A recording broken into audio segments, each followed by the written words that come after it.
Welcome to Lesson 6. In this lesson, we are going to study a powerful and popular system design technique called top-down design. Top-down design is a stepwise refinement design paradigm. Meaning, the overall system design is divided into multiple steps. And the system design is refined, incrementally, over the steps. The paradigm emphasizes on dividing the functionality of a system into independent, smaller, top-level subsystems. And each top-level subsystem is further refined into even smaller, lower-level subsystems. The lowest-level subsystems are independent, easily comprehensible indivisible units. In structured programming, the lowest-level subsystem is a function. Loosely speaking, a function is a named block of statements, so that it can be activated or called more than once in any places in a program. By mentioning the function name, function promotes write once, used many times programming style. In programming languages, functions are also known as subroutines, routines, procedures, methods, or subprograms. Without the use of functions, the block of statements in a function must be duplicated and adapted to different contexts. A program with replication of code is hard to maintain. Any changes in program logic must be repeated to all replica. Functions also make the program shorter and more comprehensible, because a block of statements is replaced by a function call through the function name. Python is powerful because there are many built-in functions and classes in Python. However, built-in functions and classes are never sufficient for software development. Software development today is most likely having certain custom-made functions, or classes, to encapsulate certain business logic and object behavior specific to a particular domain. Define functions in Python. In Python, a function is defined by a def statement. Function definition starts with the keyword def, followed by the function name. The list of parameters is placed in round parentheses, and is followed by a colon. The function body is a block of statements. The function body is indented. The function docstring is an optional documentation string of the function. Example 1. The codes here demonstrate the definition of the CLS, clear screen, function. How to activate the docstring of the function, and how to call the function in a program. Code explanation. Line A. Define a function named CLS, clear screen. The function takes no parameters. Line B. Define the document string, docstring, for the function. The purpose of the docstring is to facilitate external documentation tool, such as help facility. Line C. Define a constant, which will be used in next line. This is the first line of the function body. Line D. Print some blank lines according to the constant defined in line C. This is the last line of the function body. Line E. Activate the help facility on the defined function. The help facility will show the docstring of the function. Line F. Prompt the user to hit the return key. Line G. Activate the function to demonstrate the effect of clear screen. Line H. Prompt the user to hit the return key again. Exercise.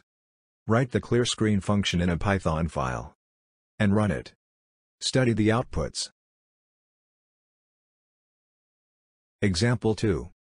The codes here demonstrate the definition of score-to-grade function. Code explanation. Line A. Define a function named score-to-grade. The function takes one parameter, score. The scope of the parameter name is within the function body. In other words, the parameter, score, is not visible and accessible outside the function definition. The parameter is a required parameter, meaning that the color must provide the argument value for the parameter. Line B. Define the document string, docstring, for the function. Line C. Define a variable named grade. The purpose of the variable is to store the letter grade corresponding to the input numerical score. The scope of the variable name is within the function. In other words, the variable grade is not visible and accessible outside the function definition. Such a variable is called a local variable. Line D to line E. The block computes the letter grade using if, else decision structure. Line F. Return is a keyword. A return statement can appear anyway in the function body. The return statement causes the control to go back to the caller. A return statement can take an optional expression, such as return an underscore expression, which will cause the system to evaluate the value of the expression, an underscore expression, and return the value to the caller. Line G to line H. Call the function with different arguments to test whether the function computes the result properly. The arguments such as 89, 70, 69, etc. are passed to the parameter score in each call. These are the test cases and the expected test results. Exercise. Write the above function and test cases in a Python file and run it. Observe the test results. Object identities and references. Every value in Python is an object, including numbers. A real-life object has a unique identity, which is associated with the object. The attributes of an object may change, but the identity remains constant throughout the lifetime of the object.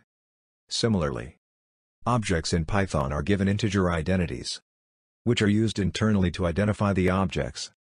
Python provides ID function for retrieving the identity of the object. Object identities are called object ID in short, or object references. Exercise. Study the codes and the corresponding outputs. Concentrate on the object identities of the objects and variables over time. Note that numbers are immutable objects. Therefore, if two integer variables, such as y and z, have the same value, they should have the same ID.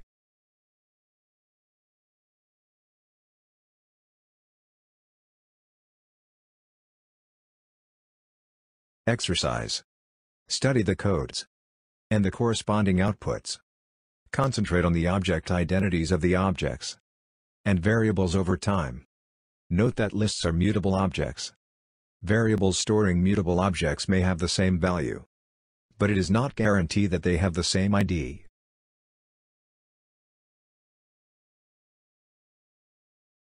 In the exercise, the variable x and z are referencing the same object. In other words, the object is shared by the variable x and z. Sharing immutable objects are fine. However, sharing mutable objects in multiple variables may cause unexpected side effects. If a mutable object is changed through one of the variables, it will reflect in the other variable. Exercise. Study the codes and the corresponding outputs. Note the effect of sharing mutable object in two variables when the list is changed. By using the append operation through variable z, it is reflected in the variable x. Parameter passing. Python uses pass-by-object reference method when passing arguments from the caller to the parameters in a function. In other words, when the function starts execution, each parameter in a function is sharing the same object with the argument from the caller. If the shared object is mutable, the function can change the state of the object, which will reflect back to the caller. It is fine if such side effect is expected and properly documented. However, if such side effect is a careless mistake, it will be very difficult to pinpoint to the bug during debugging. Exercise. Study the codes below.